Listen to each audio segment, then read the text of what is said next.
Bien, amigos, todas las encuestas serias, las que siempre aciertan, tenían a la población fuera de dudas. Iba a ganar el PRM con Abinader. Es decir, la reelección era segura. Lo que no se sabía era si el PRM iba a ganar con la suficiente cantidad de legisladores para hacer la reforma constitucional que desde hace tiempo está anunciando el presidente Abinader para, como él dice, ponerle un candado para que ningún presidente pueda reformar la Constitución buscando eternizarse en el poder.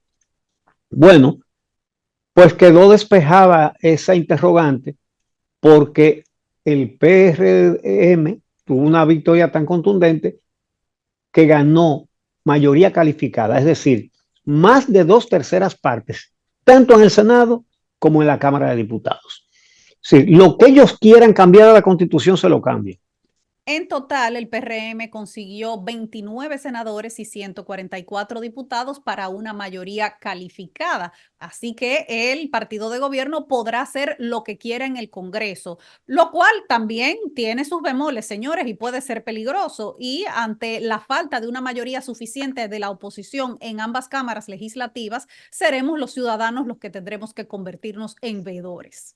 Así es. De todas maneras, no estamos en presencia de un presidente al que le guste tener en su menú tiburones podridos, ¿verdad? No, lo primero que él hizo en su discurso de ¿No? victoria fue anunciar que era su último periodo. O sea, evidentemente la Constitución, como está en este momento, se lo prohíbe, pero Sí, teniendo esa mayoría que acaba de conseguir, teniendo la posibilidad de cambiar la Constitución para quitar sí, el 2 periodos y nunca jamás, lo que ha dicho es que garantiza que este es su último periodo. exactamente, pero que además la va a poner más difícil para que sea prácticamente imposible que en el futuro otro presidente Ujú. cambie la constitución para ir a más de 2 periodos, que es lo que permite nuestra Carta Fundamental.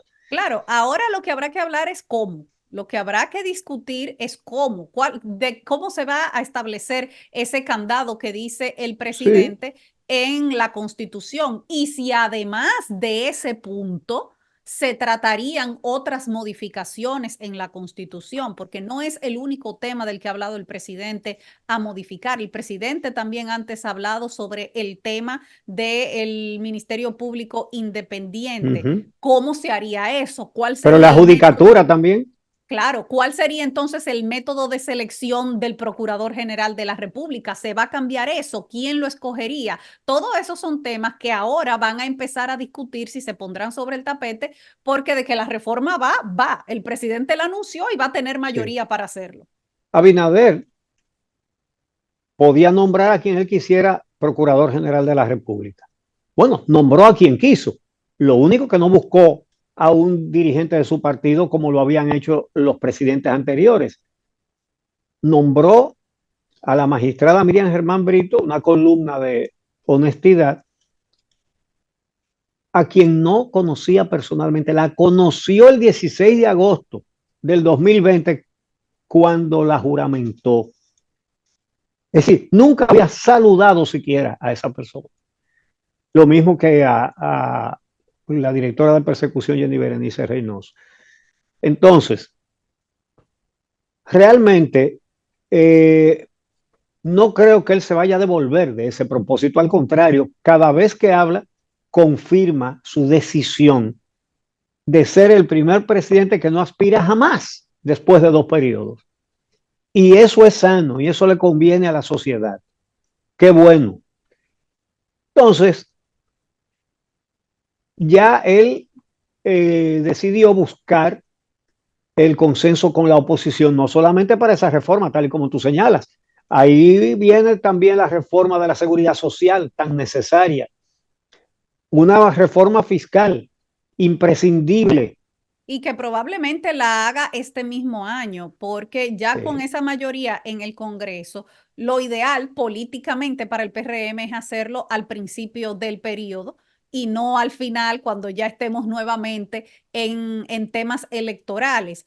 En ese sentido, ya han empezado a surgir propuestas de cómo debería ser esa reforma fiscal. Esta semana la CRES empezó a circular un documento sobre lo que ellos consideran que debería hacerse. Decían ellos de bajar el ITEVIS al 10% y poner el impuesto sobre la renta entre un 18 y un 23%. O sea que ya los diferentes grupos económicos empiezan a hacer propuestas de cómo debería ser esa reforma, y ese va a ser un tema del que se va a hablar mucho en los próximos meses. Esa sugerencia va en el camino correcto, porque el problema nuestro, que lo hemos explicado 1000 veces en este programa, es que los pobres pagan más impuestos que los ricos. A la gente eso le suena raro, pero esa es la verdad, esa es la realidad, porque la mayoría de los impuestos son al consumo, están en el precio de lo que usted compra para comer, para vestirse, para todo, para pagar el celular, en todo está ese impuesto. Y como hay millones de pobres y solo unos cuantos ricos, entonces ese impuesto lo pagan fundamentalmente los pobres. Y ahí es donde hay que poner la reforma fiscal. Entonces, él sigue buscando el consenso con la oposición y comenzó ya. Se reunió con Abel Martínez, a quien visitó en su residencia, lo recibió Abel Martínez junto con su esposa, Nagioni. Leonel Fernando la aplazó. Está por verse si esa reunión se dará alguna vez. Pero reiteramos, él no necesita que los otros lo apoyen.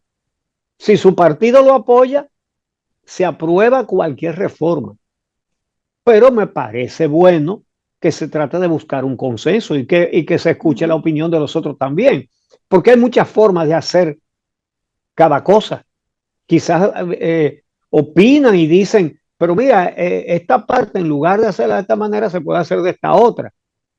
Ojalá que participen.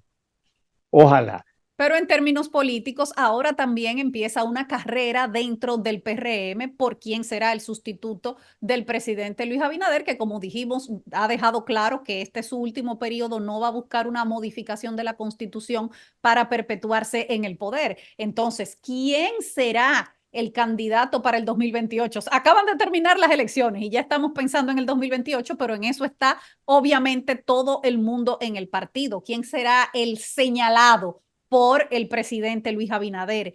Y sobre eso, el periódico Diario Libre publicó una información de que hubo una reunión el pasado jueves en la noche donde el presidente Abinader se reunió con los presidenciables del partido. Y según Diario Libre, voy a leer quiénes eran los que estaban ahí. Según Diario Libre, esos eran Eduardo Sanz Lobatón Yayo, Carolina Mejía, estaba David Collado y estaba Wellington Arnaud. Dice que también estaba Guido Gómez Mazara. Paliza también estuvo en el encuentro. ¿Y Alburquerque? Pero no como aspirante, sino como presidente del partido. Y él ha dejado claro que no aspirará para el 2028. Así que ese era el grupito, según Diario Libre, que se reunió de manera informal con el presidente el jueves, los llamados presidenciables del PRM. Pero ahora vamos a ver entonces la situación de la Fuerza del Pueblo y del PLD cuando regresemos. Pero antes, hay que decir que eso es un reto grande para el PRM, porque corren el riesgo de reeditar las guerras internas del PRD, ¿verdad? Cuando se dividió, porque son muchos aspirantes. Vamos a ver si son capaces de dirimir eso de manera democrática y que democráticamente los que no sean escogidos respalden al que sea seleccionado. Vamos ahora a hacer la pausa y entonces regresamos con la situación de la oposición. Esta misma semana